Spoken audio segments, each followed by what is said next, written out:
Kitty? Kita mo? Mas maayos, diba? Mabait na tuta. Oh, Kitty? Uy, hindi, huwag! Salbahing Kitty. Oh, hindi! Ang gulo! Kailangan may gawin akong kahit ano.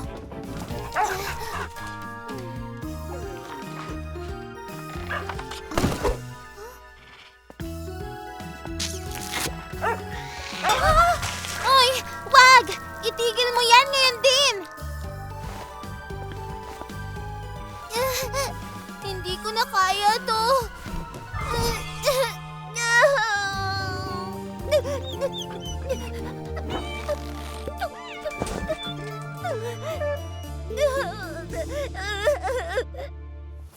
Nariyan ka pala, Princess Ellie. Nag-aalala kami sa'yo. Napakatagal mo kasing nawala para uminom ng tubig. Wow! Hindi ka naman ganoon katagal nawala, Princess Ellie. Paano ito nangyari? Malaking gulo ito para sa munting prinsesa.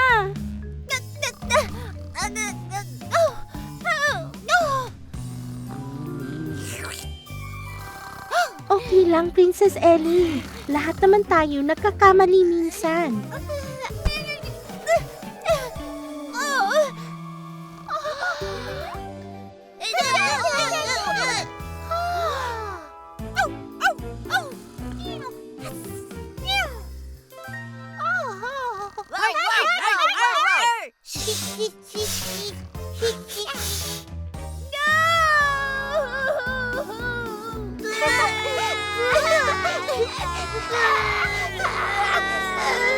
Babies, tahan na. Ayos lang yan. Hindi natin kailangan umiyak. Uy, ano ito? Teka lang. Tingnan niyo ang tsinelas ito. Sira-sira na. Sandali nga lang. Gordon! Kitty! Oh, Princess Ellie. Sorry na. Akala ko ikaw ang gumawa ng gulo. Alam ko nang hindi ikaw. Sina Kitty at Gordon, hindi ba?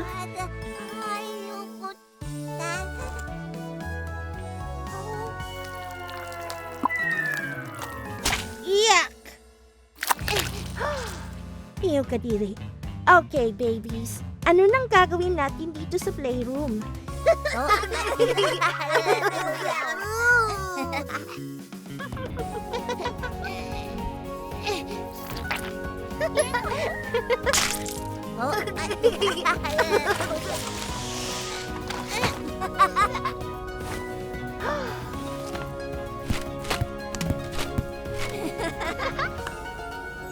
Tingnan niyo mga baby, nagawa natin. At nagawa natin ang lahat dahil sa kaunting teamwork.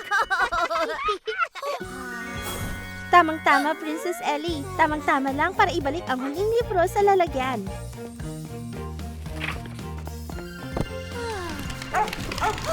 Kitty! Gordon! Hindi! Ayun na naman!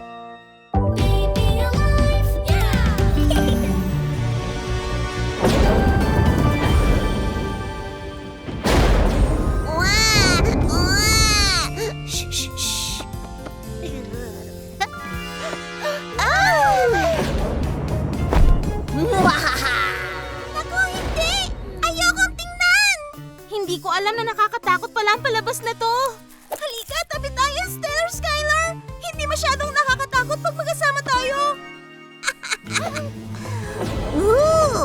Ang ganda naman ng batang ito. Dapat makuha ko ang batang yon. Lulu, okay ka lang?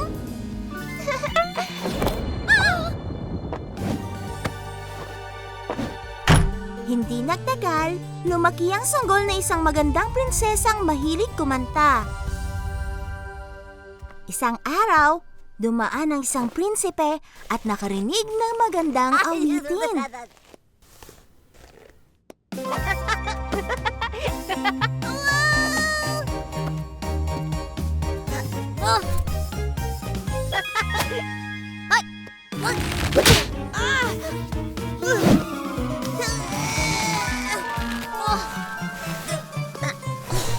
Naku, hindi! Bilis! Gumawa ka ng paraan!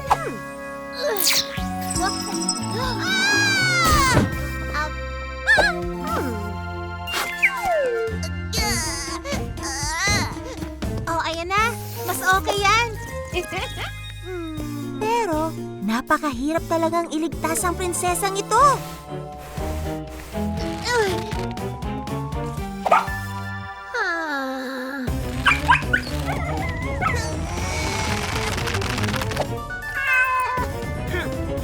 At kahit marami na ang sumubok gawin ito, mukhang nakatadhana talaga silang makulong sa tore habang buhay. Pero hindi nawawala ang pag-asa. Sa wakas, dumating na ang huling prinsipeng posibleng makapagliligtas sa buhay ng prinsesa.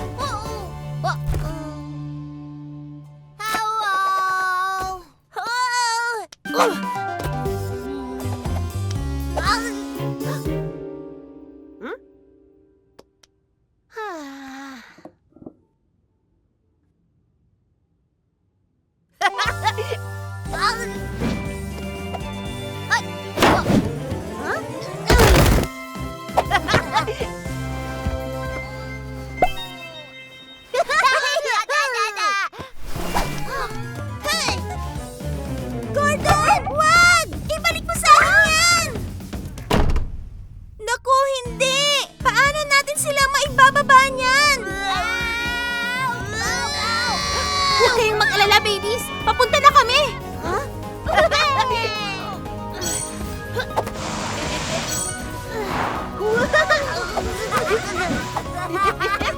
Tilly! Tayo! Kita niyo, babies? Minsan, kailangan nating lahat ng kaunting tulong. Prinsesa man o prinsipe.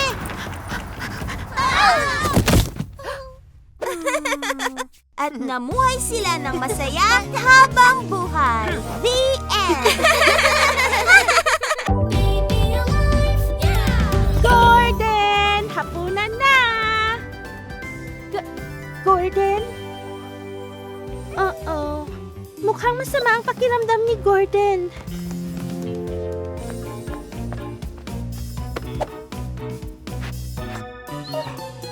Ayaw niya ng treats. May sakit na talaga siya.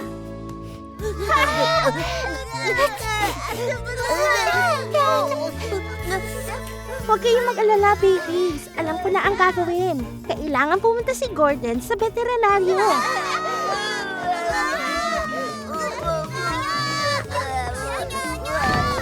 Wow! Huwag kayong mag-alala tungkol sa vet. Isa siyang espesyal na doktor, pero para sa mga hayop. Oh! Sa tingin ko kakailanganin natin ng tulong. Star Besties, naririnig niyo ba ako? Kailangan namin ng tulong. Pumunta kami rito kaagad. Bakit, Charlie? Kinain na naman ba ng babies ang mga space cookies namin? Hindi. Si Gordon kasi, masama ang pakiramdam niya. Kailangan ko siyang dalhin sa vet pero nag-aalala ang babies. Oh, babies, huwag kayong matakot sa vet. Ginagamot nila ang mga hayop na may sakit. May iba pa bang paraan para ipakita yon sa kanila? Tara, Star Besties! Dalhin natin kay Gordon ang mga vet! Tara! Welcome sa Vet's Office! Ngayon, sinong una nating pasyente? Okay. Mukhang masakit ang paa ni Eddie. Ang assistant kong si Bella ang gagamot sa kanya. Ayan, tapos na. Magaling na kayong lahat. Susunod! Kawawa ka naman. Masakit ang ulo niya, pero may cream kami para dyan. Susunod! Oo. Nakita ko na to noon. Isang strain flipper. Ipainom niyo to sa kanya 3 beses sa isang araw. Ngayon, si Gordon naman. At sa tingin ko, kailangan natin gumamit ng x-ray. Kumukuha ng pictures ang x-ray sa loob ng katawan ni Gordon para makita natin kung bakit siya may sakit. Ayan, malusog at malakas naman ang mga buto niya. Tingnan naman natin ang loob ng tummy niya. Aha! Iyon pala ang problema. Mukhang nakakain ng medyas si Gordon. Kaya pala masama ang pakiramdam niya. Kailangan lang niyang uminom ng gamot at lalabas din ang medyas na yun. Paano lalabas yun? Sa kanyang dumi. Naku po.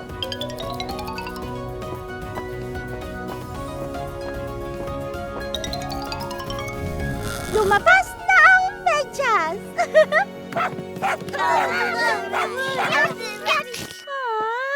Magaling na ngayon si Gordon. At siguro itatapon ko na ang poop na medyas. Salamat sa pagtulong niyo sa mga Hayop Star Besties. Ang galing ng mga veterinaryo. Walang problema, Charlie. Gordon, hindi!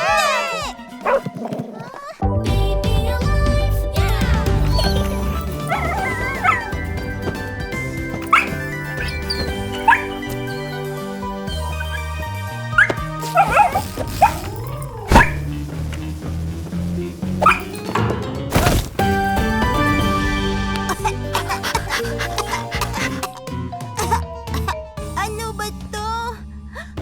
Naku, hindi! Gordon, sinira mo yung kama mo! Hay, hindi mo na tuloy pwedeng yakapin tungunan mo sa ginawa mo. Hay, napakakulit mo talaga.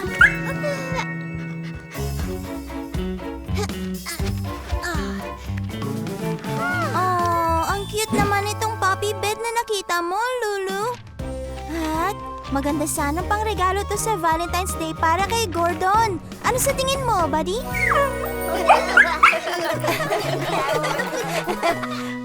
Mukhang gusto rin ni Gordon ang higaang to. Oh, naku, babies. Tingnan nyo. Napakamahal naman ang higaang to. $20 ang halaga nito. Oh, salamat, Theo. Napakabait mo naman para ibigay ito sa akin. Teka, sandali lang. Alam ko na! Pagsamasamahin kaya natin ang mga pera natin. Baka sakaling kasya na yun!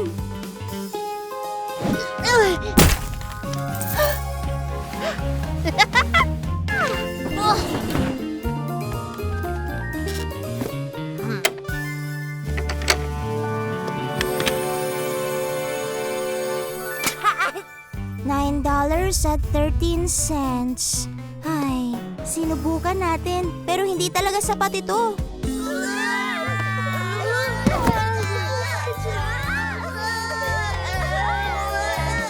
Oh, babies. Alam kong nakakalungkot. Pero pwede naman nating ilagay na lang sa Christmas list ni Gordon. Tapos, baka alam ng Star Besties kung paano tayo pwedeng magkapera. Star Besties, come in! Kailangan namin ng tulong! Ito na ang sagot sa lahat ng problema natin.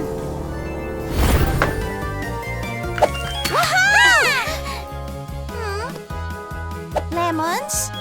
Pasensya na, Stellar Skylar. Pero paano naman tayo matutulungan ng mga lemon para makabili ng higaan ni Gordon? Hindi lang to lemon. Gumawa tayo ng lemonade!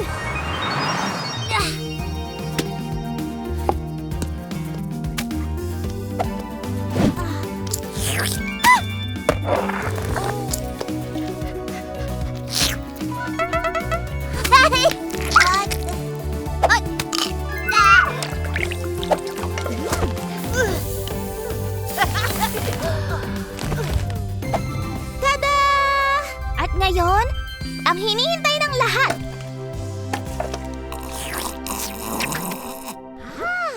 Ay, sarap! Teka sandali, parang may kaunting mali rito. Aha! Alam ko na! Teka, hindi lahat gusto ng pink lemonade, Bright Bella. Hindi lahat? Huwag kayong mag-alala. May plano na ako. Ngayong may tig-itig isang flavor na tayo, gusto niyo bang magkaroon tayo ng paligsahan? Ayos yan, Stellar Skylar. Sino kayo makakabenta ng marami? Team Lemon Lemonade o Team Pink Lemonade?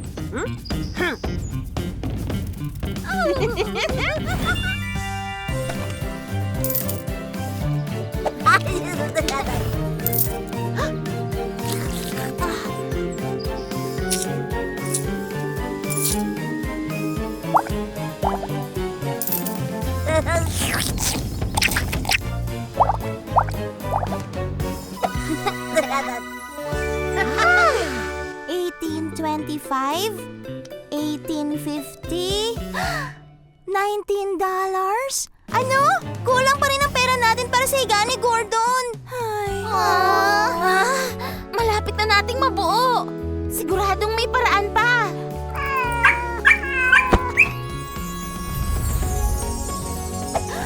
Tingnan nyo! Isang Valentine's Day